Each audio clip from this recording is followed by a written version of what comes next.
Well, welcome back to the channel.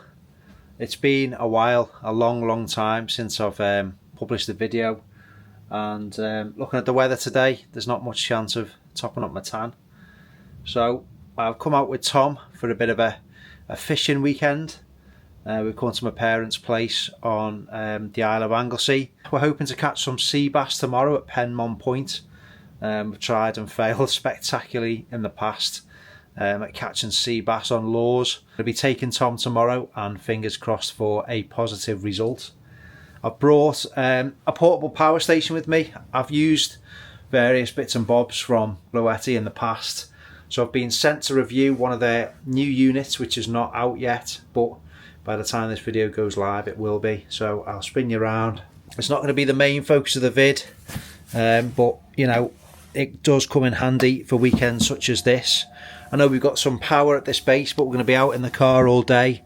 Tom's always on his phone, sadly, the teenage generation of this day and age, and I want to be charging bits and bobs up, so when we're out away in remote parts away from the mains outlets, things like this really come into their own. So this is the Elite 100 version 2, and despite its small size, it really packs a punch. So I'll introduce you to that as the video and the weekend progresses. But for now, it's just a case of settling in, getting the beer chilling, and having a relaxing weekend with Tom.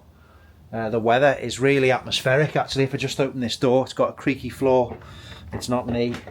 And if I open this and I spin you around,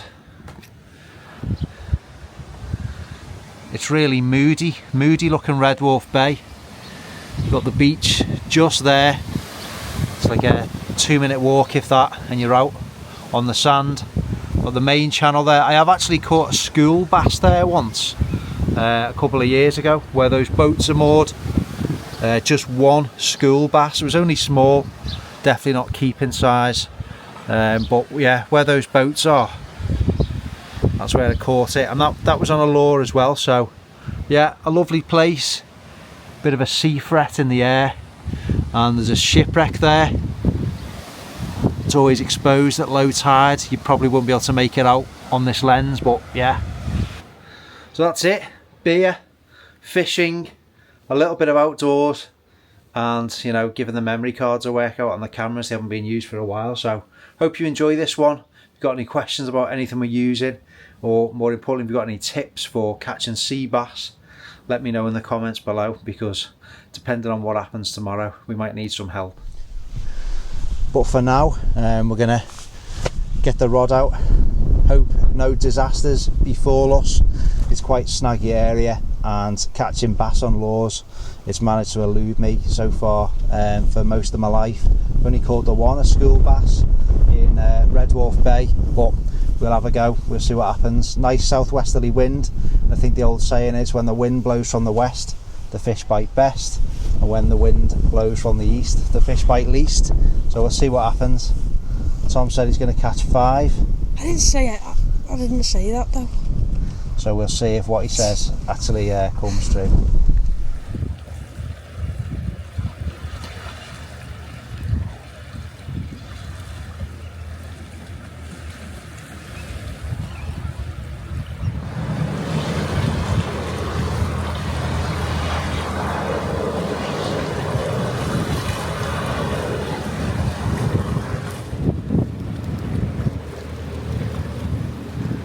So, fishing results aside, it is a spectacular location here at Penmon.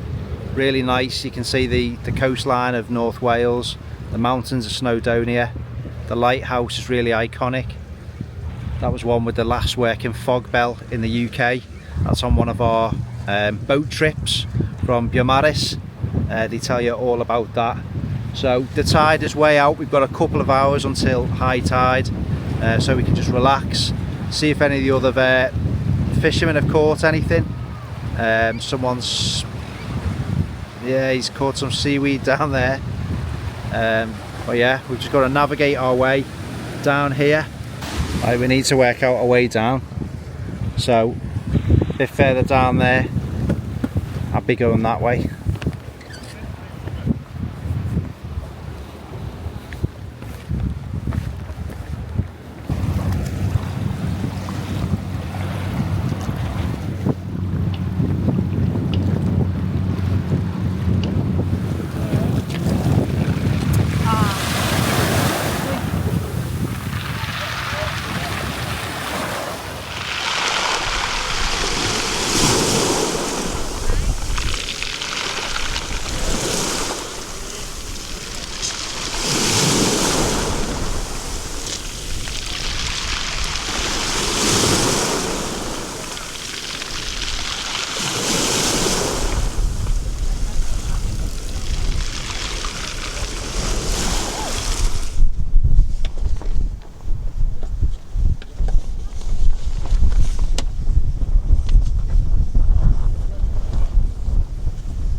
So the good thing about these power stations, certainly the smaller ones, is how portable they are. Now I've got an even smaller one than this, the AC50B, and I love them. You know, it's only in the last couple of years that I've been trying them out, but for taking on little trips and days out, having one in your boot, certainly camping trips with the kids, they are fantastic. But the portability, nice and light, this one. Like I say, it does pack a punch. When we get back to base, I'll talk you through the specs, but you know, picking them up, they're not massively heavy, they're nice and portable. Picnic with the kids, day out, you need some power solutions, well, they're just really easy to lug round, pack away.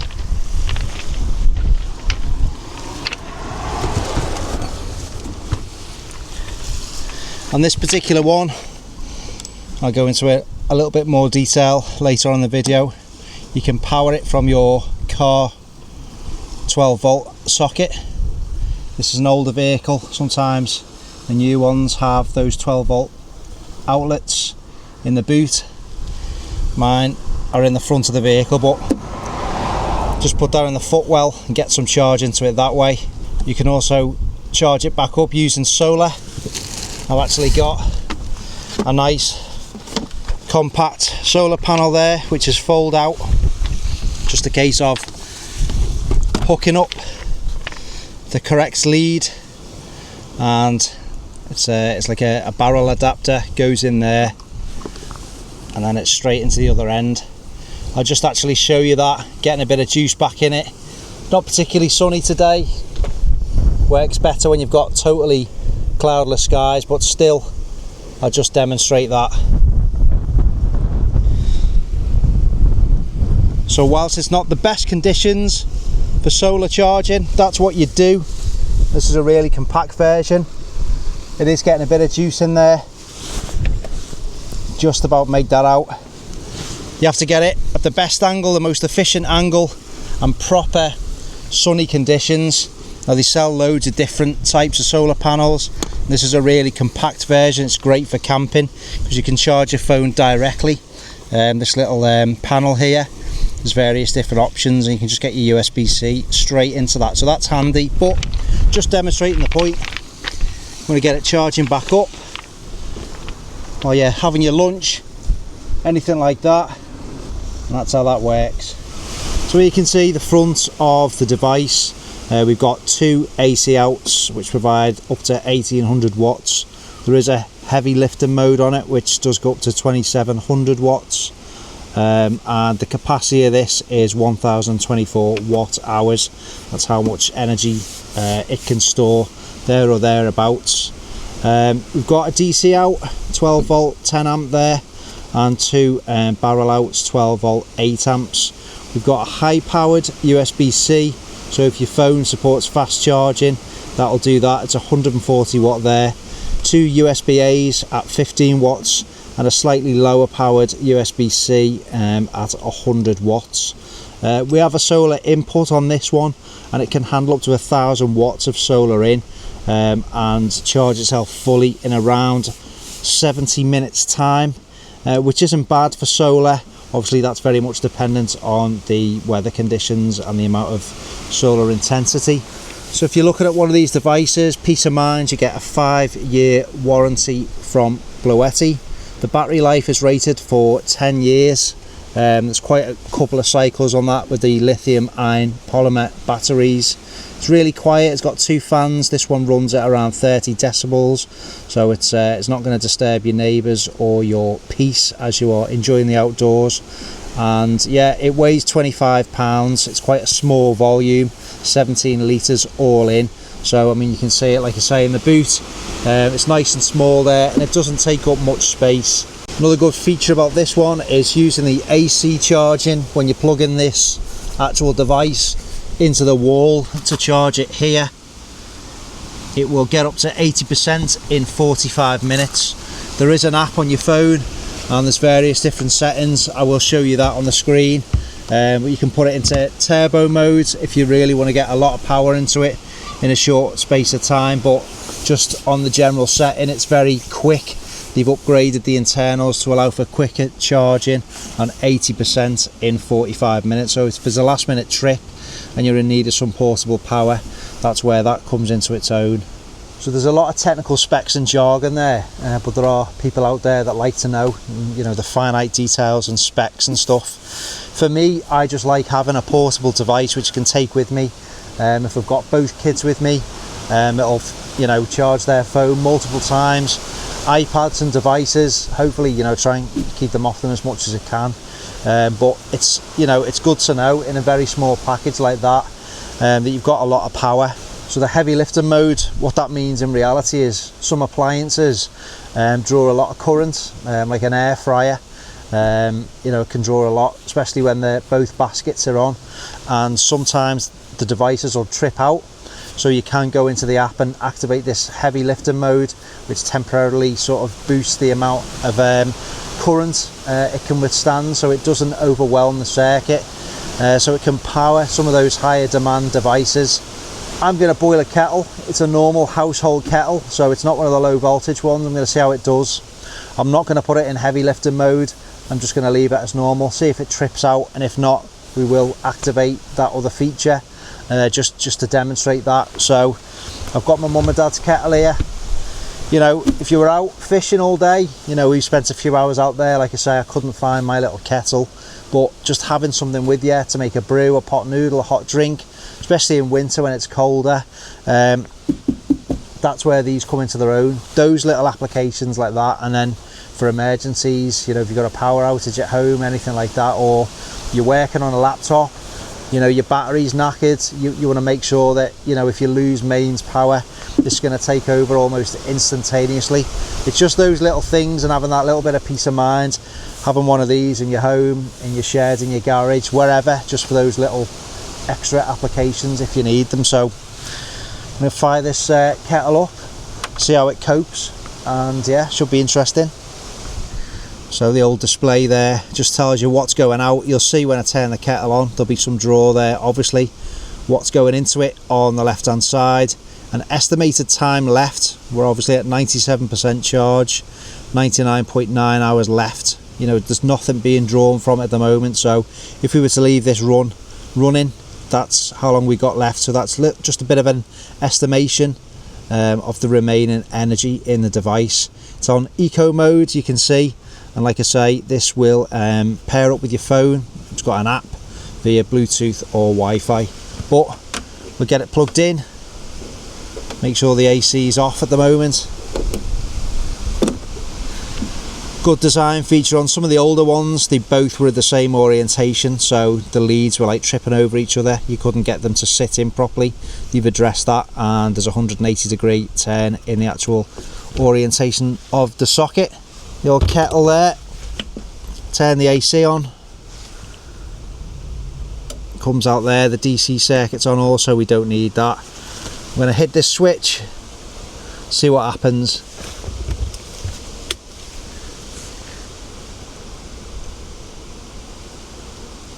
There's a lot of draw there, 2.6.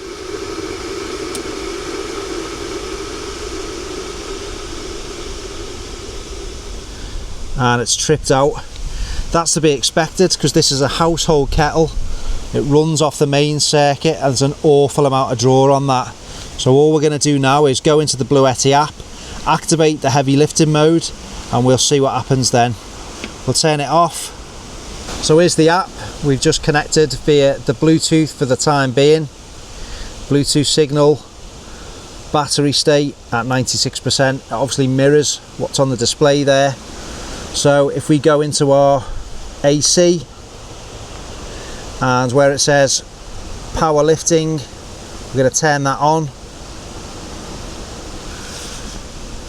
and you get that. If it'll zoom for me. But just while we're in here, there's various other features that you can control from the app. If you really want to make it quick, you can charge it on turbo mode, silent, or standard. I always just charge it on standard, to be fair, just for longevity of the battery. But powerlifting's on now, So we'll see if that makes a difference to this hydro mains kettle. Second time lucky.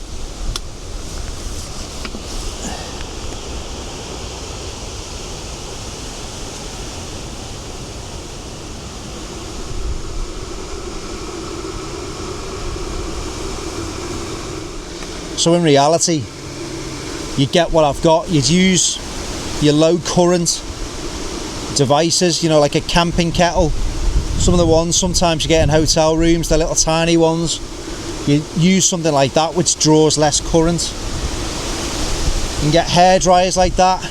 My daughter loves drying and straightening her hair, but the devices that she uses are designed to be used with the main supply. So you can still do it. It'll burn through your battery quicker.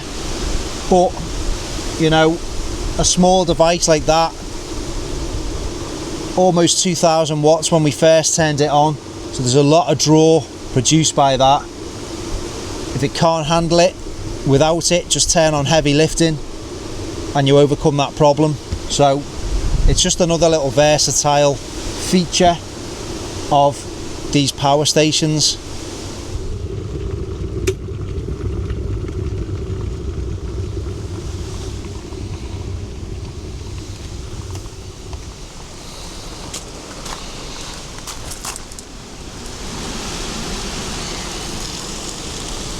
So I'm actually sat in the boot of my vehicle. I do like this car. I'm going off at a tangent there, but yeah, we'll film the rest of the weekend. We'll see what happens. Fishing, unfortunately, we drew a blank on the search for bass. I've obviously wanted to weave showing in, you know, the benefits of having a device like this with you. The main thing is, to wrap up my comments on the power station, it's just having a small portable device with you. Takes up, like I say, not very much room, not very heavy, but it can power some power hungry devices. So kids camping trips, for me, that's the main thing. A lot of times we go to campsites where we're not an electrical hookup, it's just a grass pitch. Stick one of these in your tent and there it is, you know, your torches, your iPads, me for filming my videos. Kettles, hair dryers, the low current draw versions, or as you've seen, it can handle some of the higher demanding devices. So it's just handy. I like them, and we've had a few power cuts lately. You see maybe some of that on the news and in the media about reliability of energy networks. Yeah, and when you've got kids and the teenagers and they are so hooked to certain devices, this can get you out of some situations. So it's the Bluetti Elite 100 version 2, replacing the AC 180. I'll put some more in-depth specs below the video description. I'll flash some up as well throughout the video, so if you've got any questions about it, please do let me know. If there's any code or discount code available from Bluetti, you know, every little helps, doesn't it, at this moment in time? It's absolutely grim, cost of living and things like that, so we're all doing whatever we can just to get by. But if there's a discount code, I will leave that below.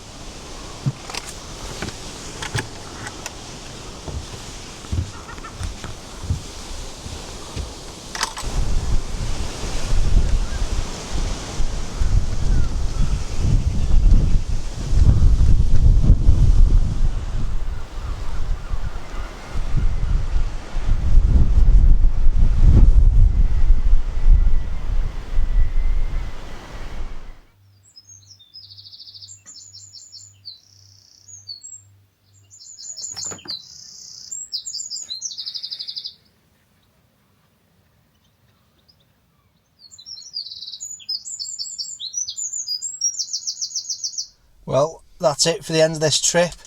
We've had another little bass session in Red Wharf Bay itself, but again negative, so it's not for lack of trying, but the bass remain elusive. The man-child is in the back using the Bluetti to keep his phone topped up on the way home, so I've said it a million times in this video, I know, but they do come in really handy, certainly for things like this. If you've got any questions about the device we've been using, let us know in the comments, and I'll get back to every single one.